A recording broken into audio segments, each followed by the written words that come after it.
கோபம் களவு கொள்பவன் பேசத் தெரிந்த மிருகம், அன்பு நன்றி கருணை கொண்டவன் மனித வடிவில் தெய்வம். இதில் மிருகம் என்பது கள்ள மனம், உயர் தெய்வம் என்பது பிள்ளை மனம்.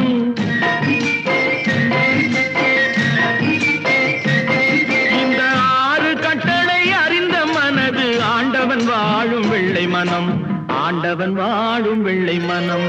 6 மனமே 6, அந்த ஆண்டவன் கட்டளை 6. தேர்ந்து மனிதன் வாழும் வகைக்கு தெய்வத்தின் கட்டளை 6, தெய்வத்தின் கட்டளை 6. 6 மனமே 6, அந்த ஆண்டவன் கட்டளை 6.